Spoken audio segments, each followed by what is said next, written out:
এয়াই হৈছে সনাতনী হিন্দুৰ সংস্কাৰী আচৰণ। হিন্দু সনাতনী সংস্কাৰৰ বিভৎস ৰূপটোক উন্মুক্ত কৰি দিলে মুখ্যমন্ত্ৰী হিমন্ত বিশ্ব শৰ্মাই। সনাতনী হিন্দু সংস্কাৰী আচৰণৰ পবিত্ৰ জ্ঞানেৰে ডক্টৰ হিমন্ত বিশ্ব শৰ্মাই ডুপ্লিকেট মাল আখ্যা দিলে ডক্টৰ হীৰেন গোহাঁইক। সনাতনী হিন্দু সংস্কাৰী আচৰণে মানুহক ডুপ্লিকেট মাল আখ্যা দিবলৈ যে কয় সেইটোকে প্ৰমাণ কৰিলে মুখ্যমন্ত্ৰী শৰ্মাই।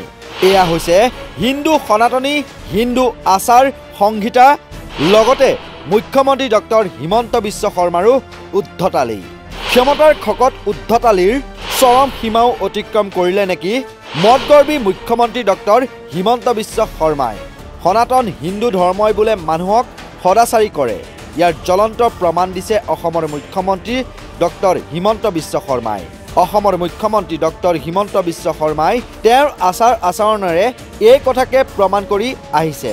হয়, সনাতনী হিন্দুসকল কিমান উদ্ধত, অশিষ্ট, অশালীন, অহংকাৰী, চৰম অশিষ্টাচাৰী আৰু অসভ্য তাকো প্ৰমাণ কৰি আহিছে ৰাজ্যৰ মুখ্যমন্ত্ৰী ডক্টৰ হিমন্ত বিশ্ব শৰ্মাই। সনাতনী হিন্দু সংস্কাৰ সংহিতাৰ জ্ঞান অৰ্জন কৰিয়ে এসময়ত সেয়ে তেওঁ নিজৰে শিক্ষাগুৰুক মাল বুলিও ক'ব পাৰিছিল আৰু এতিয়া ঠিক একেদৰে সনাতনী হিন্দু আচাৰ সংস্কাৰ লাভ কৰিয়ে ৰাজ্যৰ বিশিষ্ট চিন্তাবিদকো ডুপ্লিকেট মাল বুলি আখ্যা তুচ্ছ তাচ্ছিল্য কৰিবলৈ কুণ্ঠাবোধ হোৱা নাই। বৃহস্পতিবাৰে মুখ্যমন্ত্ৰী ডক্টৰ শৰ্মাই সমস্ত শালীনতাবোধ বৰ্জন কৰি ৰাজ্যৰ বিশিষ্ট চিন্তাবিদ ডক্টৰ হীৰেন গোহাঁইক ডুপ্লিকেট বুলি তুচ্ছ তাচ্ছিল্য কৰিলে। এদিনৰ পূৰ্বে বিশিষ্ট বুদ্ধিজীৱী চিন্তাবিদ ডক্টৰ গোহাঁয়ে ৰাজ্যবাসীক কাৰ বিৰুদ্ধে আন্দোলন কৰিবলৈ আহ্বান জনাইছিল। বাজপেয়ী ভৱনত চিন্তাবিদ ডক্টৰ হীৰেন গোহাঁইৰ কা বিৰোধী আন্দোলনৰ আহ্বান সন্দৰ্ভত সাংবাদিকে কৰা প্ৰশ্নৰ উত্তৰ দিবলৈ গৈ মুখ্যমন্ত্ৰী ডক্টৰ শৰ্মাই এইদৰে চূড়ান্ত অশোভনীয় মন্তব্য কৰে। মুখ্যমন্ত্ৰী হিমন্ত বিশ্ব শৰ্মাই মুখাৱয়ৱত ইতিকিংসূচকভাৱে ফুটাই কয়, তেওঁ আছে নেকি? তেওঁ ক'ত আন্দোলন কৰিব? তেওঁৰ নেতৃত্বত আন্দোলন হয় বুলিতো মই আজি 55 বছৰে শুনা নাই। তেওঁ ঘৰতে ব্ৰেকফাষ্ট খাই ধুনীয়াকৈ থাকে, বাকী যুৱ শক্তিক তেওঁ ধ্বংস কৰি দিয়ে। নিজে তেওঁ সদায় আটাইতকৈ সুৰক্ষিত জেগাটোতে থাকে আৰু বেছি কষ্ট হ'লে আমেৰিকালৈ গুচি যায় তেওঁ জীয়েকৰ তালৈ। তেওঁ জীৱনৰ গোটেই বুৰঞ্জীটোৱেই এইটো। তেওঁ কোনটো আন্দোলনত দেখিছে? কেতিয়াবা পুলিচৰ মাৰ খাই পাইছে? তেওঁ কি কৈছিল আমি এই মুহূৰ্তত শুনাই লৈছোঁ।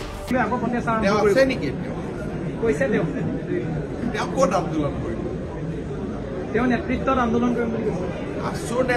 আন্দোলন হয়, যুৱ ছাত্ৰ পৰিষদৰ নেতৃত্বত আন্দোলন হয়, অখিল গগৈৰ নেতৃত্বতো আন্দোলন, কিন্তু হীৰেন গোহাঁইৰ নেতৃত্বত আন্দোলন হয় বুলিতো মইতো আজি 55 বছৰে শুনা পাওঁ।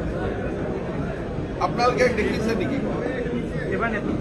তেওঁ নলয়, তেওঁ ঘৰত ধুনীয়াকৈ ব্ৰেকফাষ্ট খাই ধুনীয়াকৈ থাকে, বাহিৰা বাকী যুৱক শক্তিক তেওঁ ধ্বংস কৰি দিয়ে, নিজে তেওঁ সদায় আটাইতকৈ সুৰক্ষিত জেগাটোত থাকে আৰু বেছি কষ্ট হ'লে আমেৰিকাত গুচি যায় জীয়েকৰ। তেওঁ জীৱনৰ গোটেই বুৰঞ্জীটোৱেই। তেওঁ কোনটো আন্দোলনত দেখিছে? কেতিয়াবা পুলিচৰ মাৰ খাই পাইছে? তেওঁ প্ৰেছক আপোনালোকক বৰবাদ কৰি আপোনালোকক সময় নষ্ট কৰা তেওঁ ঠিক আছে।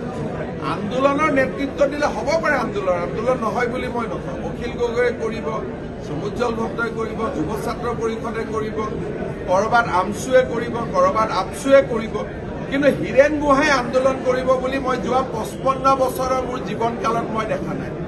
তেওঁ আন্দোলন কৰিব জেকাই দিয়ে মানুহক, দি পেলাই নিজে ঘৰত। এইদৰে তুচ্ছ তাচ্ছিল্য কৰি মুখ্যমন্ত্ৰী শৰ্মাই লগতে কয় আন্দোলন নহয় বুলি মই নকওঁ, হ'ব পাৰে আন্দোলন। অখিল গগৈ কৰিব, সমুজ্জ্বল ভট্টাচাৰ্যই কৰিব, যুৱ ছাত্ৰ পৰিষদে কৰিব, ক'ৰবাত আমচুৱে কৰিব, ক'ৰবাত এপচুৱে কৰিব, কিন্তু হীৰেন গোহাঁয়ে আন্দোলন কৰা মোৰ জীৱনকালত মই যোৱা 55 বছৰে দেখা নাই। তেওঁ আন্দোলন কৰিবলৈ বেলেগক জেকাই দিয়ে আৰু নিজে ঘৰত ব্ৰেকফাষ্ট কৰি বহি থাকে। ইফালে মুখ্যমন্ত্ৰী ডক্টৰ শৰ্মাৰ এই মন্তব্যত প্ৰতিক্ৰিয়া প্ৰকাশ কৰিছে চিন্তাবিদ ডক্টৰ হীৰেন গোহাঁয়ে। ডক্টৰ হীৰেন গোহাঁয়ে প্ৰতিক্ৰিয়া প্ৰকাশ কৰি কয়, আমি আন্দোলন কৰিব নোৱাৰোঁ, কিন্তু আছুৱে আন্দোলন কৰিব পাৰে। এইটো কেনে কথা? তেওঁলোকে তেওঁলোকৰ ধৰণে আন্দোলন হোৱাটো বিচাৰে। আন্দোলনটো হিমন্ত বিশ্ব শৰ্মাৰ খেয়াল মতে তেওঁলোকৰ ইচ্ছামতে হোৱাটো বিচাৰে। আমি সেই ধৰণে আন্দোলন নকৰোঁ। আন্দোলন মানে ৰাস্তাত ধ্বনি দিয়াই শেষ নহয়, মানুহৰ মনত সোমোৱাটোহে ডাঙৰ কথা। আমি মানুহৰ মনত কিছু পৰিমাণে সোমাইছোঁ, নহ'লে মানুহে আমাৰ কথা কিয় গুৰুত্ব দিব? মই ক'ৰ পৰা পলালো মই তেওঁ কৈছে যিটো আন্দোলন হয় তাৰ পৰা মই পলাই আহোঁ বুজি পাইছানে যদি মই আন্দোলন কৰিব নোৱাৰোৱেই তেনেহ'লে কোন আন্দোলনৰ পৰা মই পলালো আৰু 2 নম্বৰ কথা হৈছে কি কৈছে ডাঙৰ কিবা এটা কৈছে জানো কি আৰু মই আন্দোলন কৰিব তেওঁলোকে কিছুমান আন্দোলন ভাল পায়